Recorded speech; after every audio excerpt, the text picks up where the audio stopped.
Very well, warm welcome to all of you today who've come in on a Saturday morning to hear us today. I know there's a slow start to the day, but then we'll keep start going. Uh, we're discussing today on how deep tech is emerging, and is there a road, is there a light beyond the hype that we see today? Essentially, we'll cover probably three or four themes revolving around how does the commercial value creation through deep tech, how does it look like? What are the kind of monetization strategies that could be there? Also looking at real world examples and some real world impact, and also if there could be any solutions to technical roadblocks that we have, and also a brief touch upon reliability, resilience, and some bit on governance and compliance as they may be. We'll start with Jay first. So Jay, talking about yourself, you lead very large operations and very complex operations and use AI at scale now. From your perspective, what is the core value proposition of deep tech innovating in AI and design? And from your experience, what are the kind of monetization models that would typically scale and be commercially viable? Yeah, great. Thank you. So first of all, hi, everybody. I'm really excited to be here and talk to all of you about what we're doing at Akamai, but also just about what you're doing as well. And I hope after this we have an opportunity to talk and discuss what it is you're building. I think the first thing to realize, and this will probably help set up the panel, is especially in regards to AI, is that the model is not your product, right? And unless you're going to license that model directly or sell that model to somebody, the model is not your product. Chances are you have a service that you're trying to build, and that service is your product, right? It comes with service level agreements, it comes with operations, and you really need to focus on what it takes to build those things out. Now, for monetization of those things, you have a few choices, right? The simplest way to go is a simple software as a service model, right? You charge a fee, they use the service. But that simplification probably leaves a little bit of value on the table.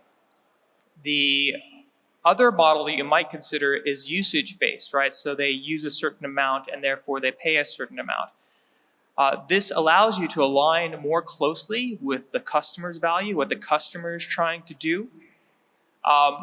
But you really have to understand what it actually costs you to deliver those models in order to do usage-based monetization.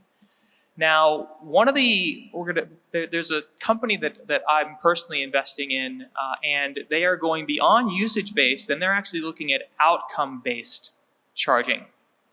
So they have a service where they are helping control cloud costs. In this particular one, it's Google Cloud costs. And they only make money if they save their customers money. So they get a portion of the saved costs. Now, in order to do that, you definitely need to understand what it costs you to deliver. But you also need to have a way to sort of track that and understand what that value is you're bringing to the customer, and how you're going to take that information and put that back into your cost model. Thank you, Jay. I was about to ask you on the outcome-based pricing. Is there also value in shared value creation or co-creation of assets? It can be, right? But those tend to be a little bit more custom and structured per customer, right? So those have a little bit more overhead. In this particular one, where it's where it's outcome-based, it's very similar to like ad tech, right? You only pay if they get the click-through. And there's a very clear sort of easy way to measure that metric and a very easy way to then charge the appropriate price. Again, with the startup that I'm invested in, it's based on direct savings. So their tool actually measures the costs. And so they already know what the overall cost is. They have automation in place to lower that cost. So they can directly see, oh, well, you were at this price. We've actually lowered your spend by this much, and therefore we know to charge you that much. So it makes it a little bit more easy to implement. The type of structure you're talking about, it requires a little bit more work with that particular end customer. Thank you, Jay. Now, I moved to Savan, talking about trade-offs. When you adopt such models, are there any trade-offs that enterprises have to look at or founders have to look like? How do you go about solving for that? Let me chip in here. See, there are two things. Two technologies we're talking about. One is the AI, other is the deep tech, right? The deep tech standpoint, it's addressing the complex business problems or complex world problems, right? Not a common problem, we are solving it. Therefore, there's a lot of investment happened, there's a lot of development, and a lot of technology advancements required.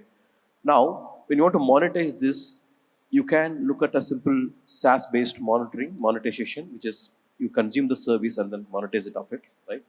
But then these are all solving a complex problems, which means you have the volume is much higher.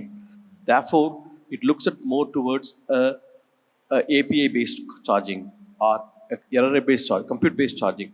Those are the models. The charging mechanisms can really help the entrepreneurship to monetize the value, monetize the product of it, right? Uh, there's another element which is a hybrid approach, wherein you embed your product with others or larger technology, could be a SaaS or could be in larger applications, and that can give you other monetization aspect of it, right? Today, that's on the deep tech aspect of it. From the SaaS aspect of it, from the AI aspect of it, today there are multiple AIs going on. One is the embed AI, wherein you create an AI product and embed with certain tools and tech, like a HR system or CX or ERP, and embed that, and that becomes a product by itself, and and then you can generate the revenue of it, right? The other elements are where you build a product which everyone can consume it as a service. Today, OpenAI does it, or Perplexity, or everybody does it service, right? That's other model, but then that needs a large volume, right? You have a lot of you need to go across volume. Whereas if you want to tie up to the enterprises at the banks, the option is to build a product embed with a common solution, maybe a risk or fraud or any other core banking elements, payments, and that becomes the common to charge the mechanism using the SaaS or the hybrid model of it. That's what I want to say. Thank you, Sarwan. I'll move to Vikram. So, Vikram, Sarwan just talked about building products on deep tech and scale. So, talking about building products is one part of it, but then how do you scale products that enterprises are more acceptable to accept those products? Because we see a lot of products which sometimes eventually end up being just features. But how do you say that you build a product and it's a scalable enterprise grade product that people are really willing to use and pay for, rather than just becoming a POC, a glorified POC? How do you go beyond that? So, see, I think today's greatest challenges lie in governance and interoperability more than anything else, and of course, data gravity. Right? We are, challenged with that due to sovereign and lot of compliance norms and other things. So, we don't have to necessarily look at managing GPUs at scale and stuff like that. But when it comes to this pervasive distributed models, it is an imperative that how we address the security and compliance for this landscape as a whole. And to a certain extent, we have to move beyond horsepower into architectural intelligence, right? In simple terms, I think we need to really address the need for interoperability, because there are a lot of challenges with respect to vendor lock-ins and disparate ways of interconnectedness amongst hyperscalers in the way they definitely manage within their own ecosystems, and what has been implemented at enterprise scale. So that is something which has to be taken into account primarily before anything more. I really like when you talked about having a thought around architectural intelligence, and that's why I go back to both Jay and Sarwan. You're talking of a very different kind of workload that we are processing today, right? And then because the whole change is happening in terms of how you process, how you compute. Uh, so Jay can start first. And how do you think rethinking the design patterns, is going to serve for a better population tomorrow? See, I think the principles have to be redefined, the design principles at the start. Now we are talking of AI for AI of sorts, right? We are going to see a lot of, AI workloads, and the whole infrastructure will not just host, applications, but we need to cater for various models, the various inference engines, and the kind of discipline which has to be brought into, let's say, maximizing AI native elasticity and the kind of observability with MLOps, I think is going to become very critical. And that only also speaks into, the ways of sustainable modeling which we need to do to, preserve the costs. We saw, the very interesting, pricing models and, the whole economics developing around it. So this can only be done through a holistic governance model, which has to be baked in right from the beginning. AI built delivery is going to be the key. Okay. Jay, your thoughts? Yeah, I think it's interesting, and I think some of it, also goes back to, yes. So first of all, every challenge that you're going to run into is a huge opportunity for some startup to step in and help solve that problem. So that's the first one. But the second thing is sort of around new architectures.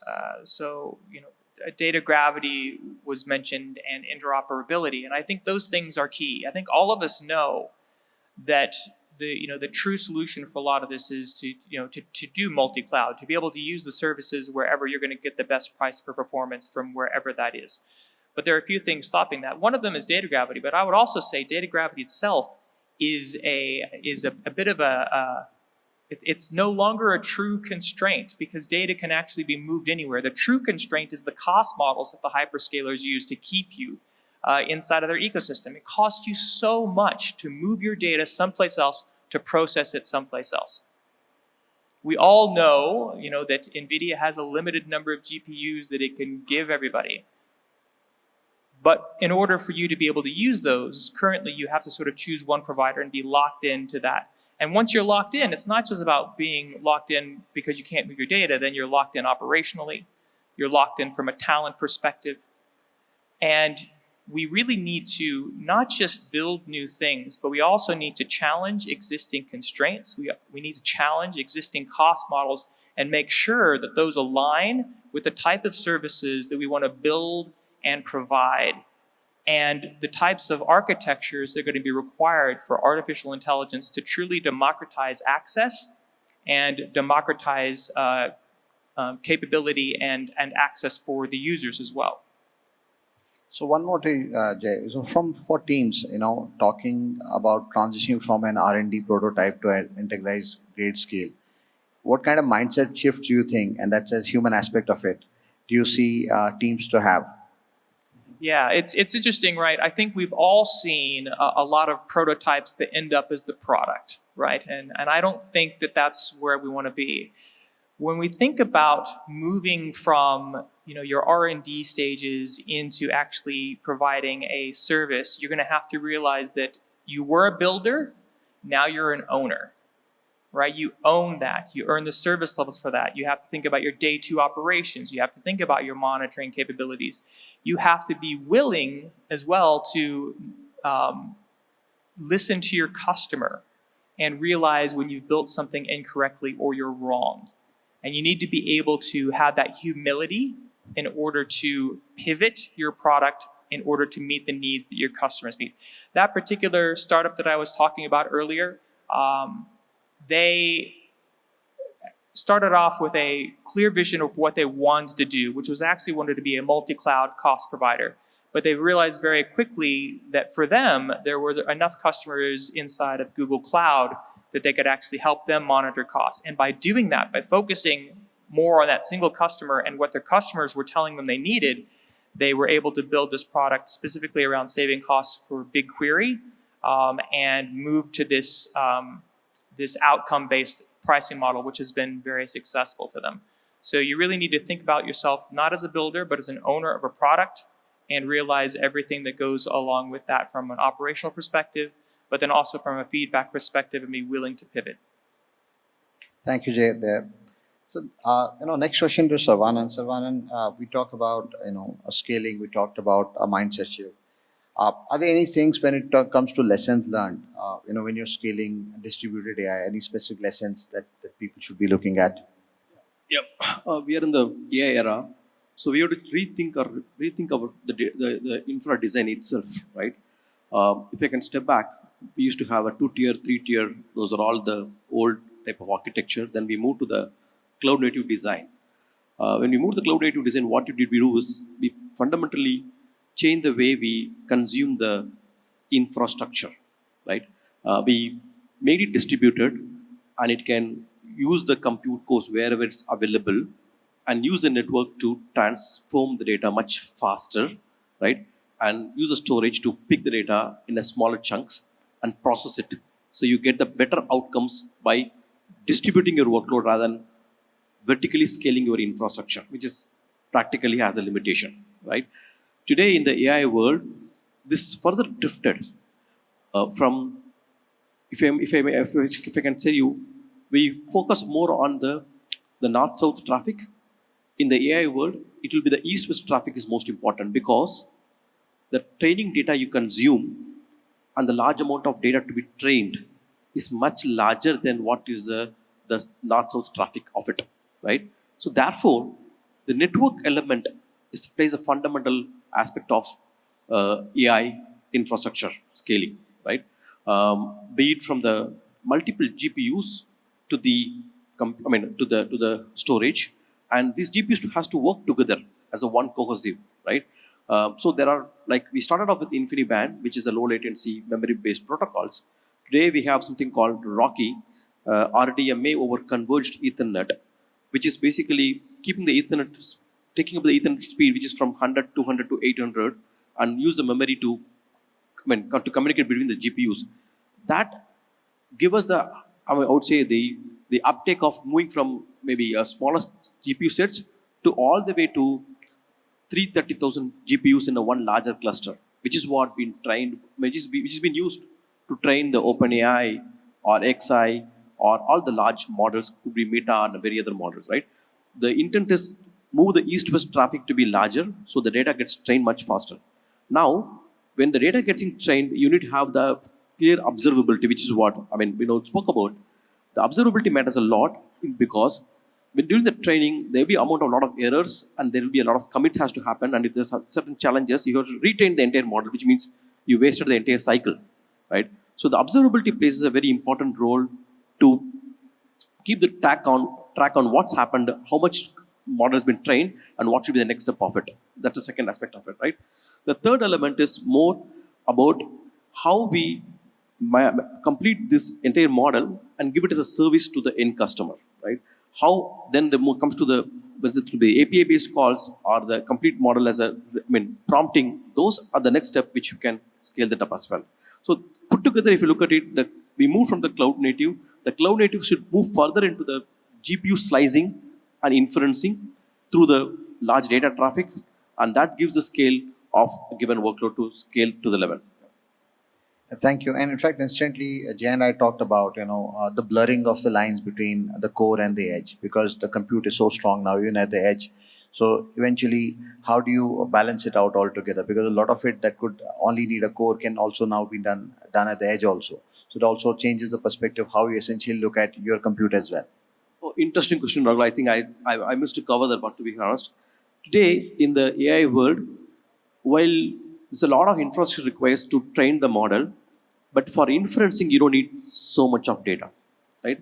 Inferencing is a small, the model is trained, well optimized, gives a higher accuracy. Now this can be put into as small as in your phone, right? The simple example is, I'm sure if I ask you how many uses Nano Banana, many of you raises your hand, right? It's a simple workload. So likewise, many such inferencing workloads will come to the edge infrastructure.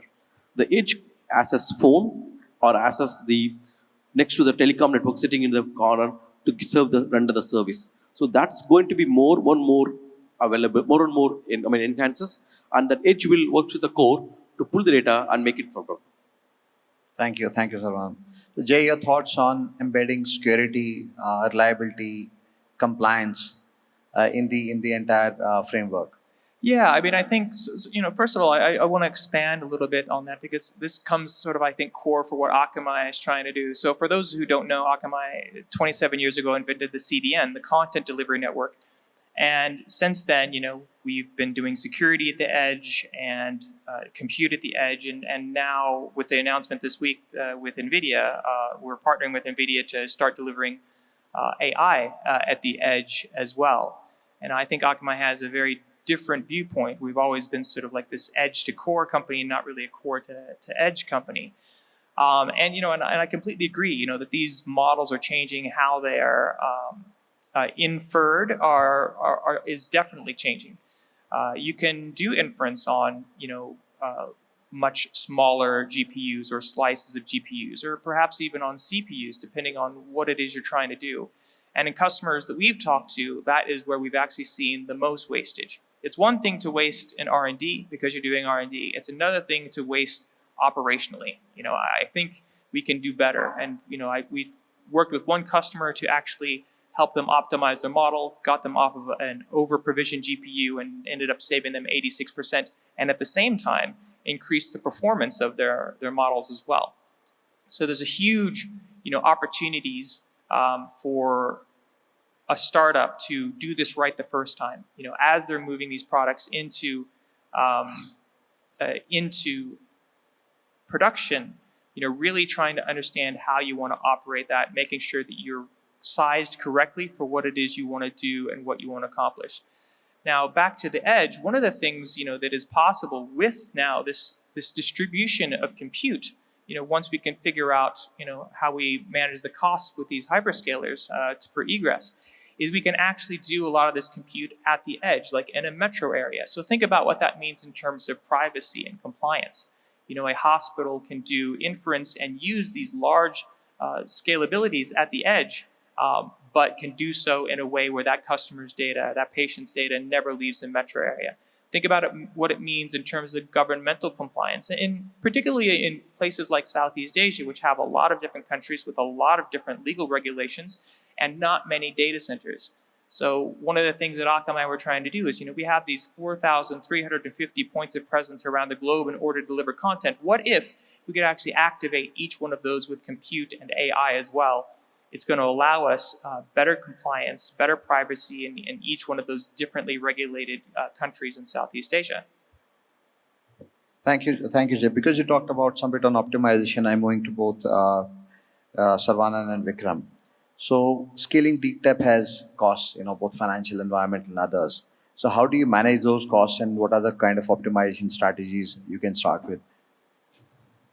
See, I think as Jay has already established and Sarvan mentioned as well, the kind of sprawl which we are dealing with in terms of the kind of AI workloads and everything else, and the increasing pressures on environmental sustainability and stuff like that, I think it is going to be a world where FinOps for AI meets GreenOps sort of a thing, which is what has to be instilled right from the beginning in terms of the way the workloads are managed, and the costs are kept at bay. Every gigawatt saved, I think is going to be monumental, and these have to be embedded as part of the core KPIs. See, we as an organization in Atos, we support clients from world over and manage their entire environments at large scale. So it is very important for the engineers to own that mindset. They need to think like product owners of efficiency. That is going to be a very critical factor, and that presents a huge opportunity in terms of how do you manage this whole control plane to ensure that you are maximizing the services offered by hyperscalers and the custom built solutions, and you work eventually with an ecosystem of numerous products. So that has to be very mindfully built in to, as I mentioned, the architecture intelligence, which plays a very critical role at the end of the day. And this marriage between integration and imagination to allow for the discipline in managing the costs all through, I think is very vital. And that is the constant endeavor, right? And only, I mean, when you bring in discipline, you can really scale up. It's what takes, I mean, a proof of concept to a proof of value, and much beyond. So we need to start, I mean, stop thinking like, I mean, experimenters all through. Yeah, I just want to add a quick point there, because I think this is extremely important. So, I think, many of us have heard about shifting left with security, taking security and introducing that earlier in the developer chain. And there aren't many companies doing it today, but I would say certainly the more progressive ones are.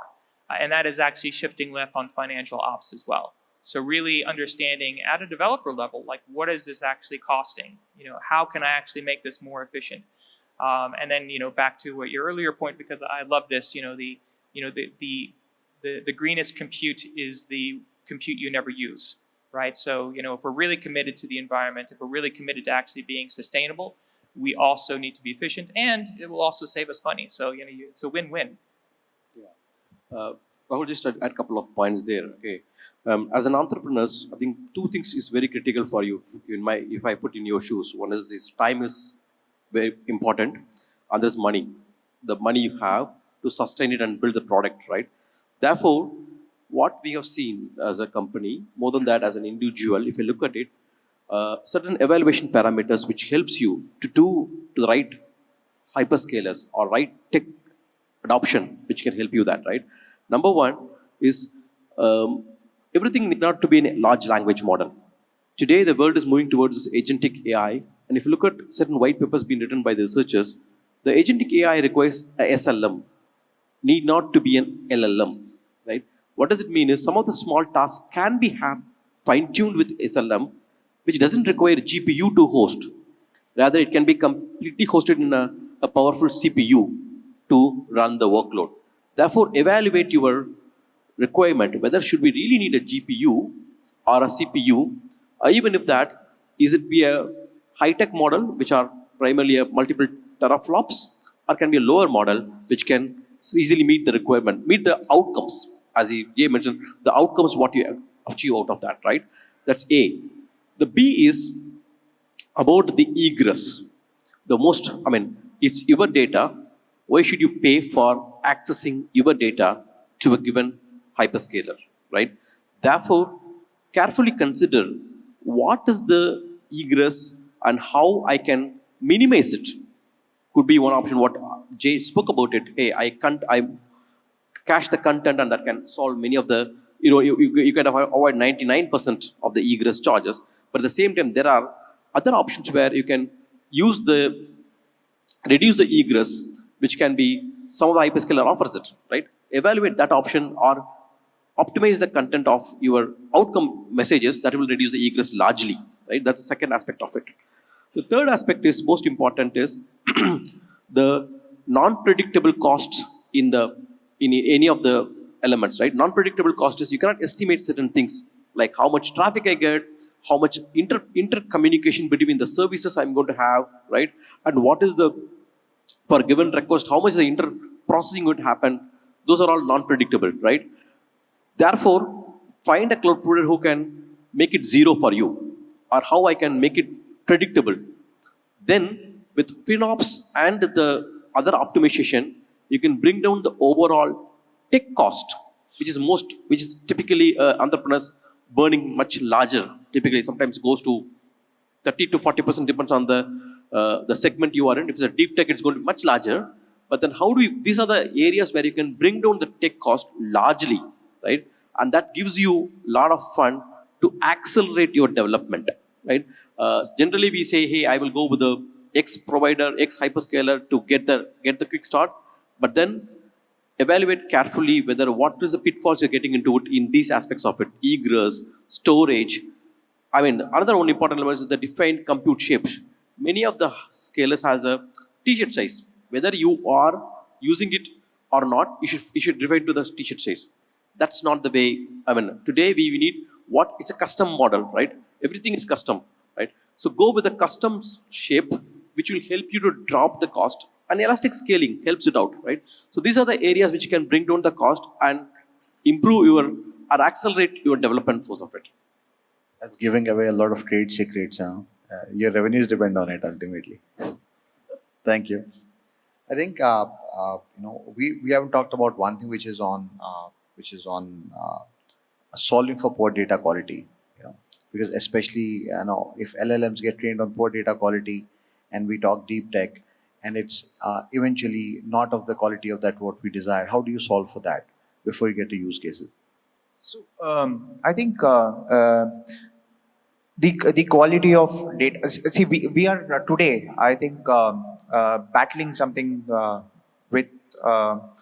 It's not just man versus machine, right? It's man and machine versus mediocrity.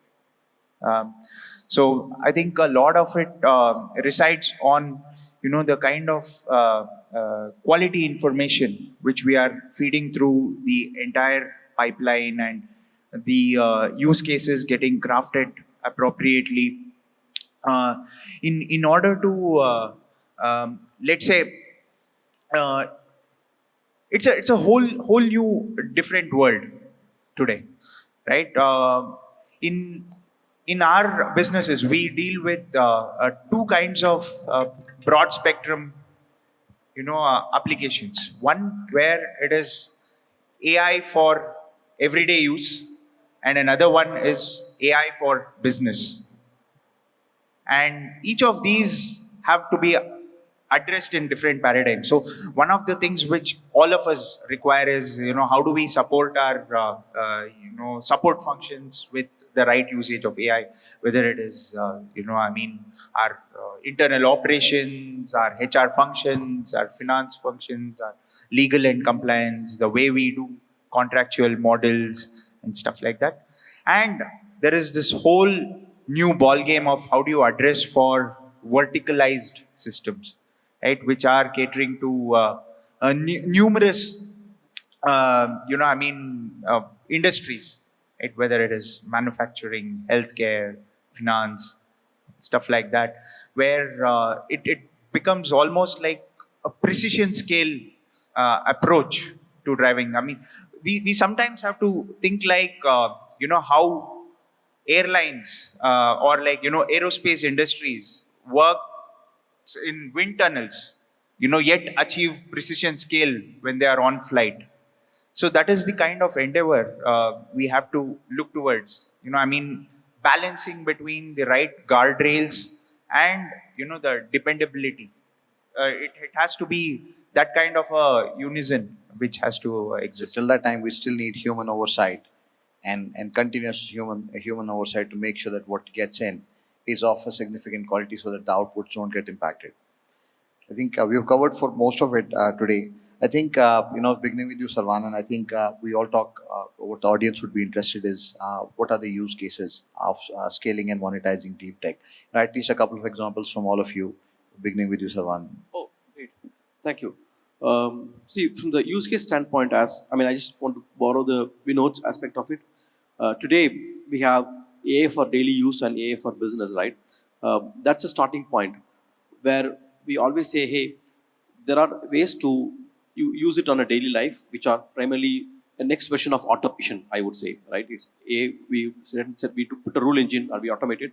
Now that becomes a little bit more. For example, you want to write a letter, how I can use the Gen AI to compose it in a nice way and cut down the timing, but at the same time go through, you add your human element into it and then move on to this aspect of it, right? That's one aspect. But then most important is this enterprise aspect of it, is where you bring the enterprise use cases on the Gen AI, which can do a lot of, I would say, the risk algorithms. Today, the banks uses, Basel, many reports to look at what is the current state of the cash ratio and multiple other parameters and how it's going to be changed if it continues to be. There, the use case is a little different, where you use the Gen AI to build much more modeling, which can really help them to look at what parameter they should change or which area to focus to change the paradigm, right? Similarly, on the quantum computing, there are much more developments happening in terms of genome sequencing, right? Huge. It takes, if you do it in a quantum computing vis-a-vis the standard computing, it takes 13,000 compute hours to do this part, which do it in quantum in a much shorter time. Those are the, I would say, a practical use cases can really help in the enterprise side, which addresses a business and a common man. Vikram. Yeah, as I already mentioned, right, this is going to be a world where we are going to be seeing a sprawl of AI agents, and we will see numerous, agents being available and published as marketplace, commodities. And you have these super agents which are going to come into play for industry specializations, which eventually will have to work in that, kind of interoperable environment. So, and needless to say, I think when it comes to the edge models and other things, digital twins are going to evolve as well. And how do we apply, the right balance of, the sectoral use case in optimizing the, leverage of digital twin ecosystem? These are some of the use cases which are going to reshape certain industries, right? Particularly, I think we have seen a lot of advancement in, the what they are starting to call as Industry 5.0 now. I mean, in the manufacturing space or automotive, and and of course, retail and consumer products industries are taking it to a different level with the kind of sentiment analysis and how they are optimizing it to churn their business into a different galaxy altogether. And finance is very guarded. We will see, we have to ensure the security and the trust models are in a position to catch up to this pace of AI innovation, because it's very easy today, to come up with some small use cases, but how do you put this all together in order to ensure it's really scalable, it's going to sustain, and it is, you have to move from it works to it lasts. And it's essential. Yeah. It's essential, absolutely.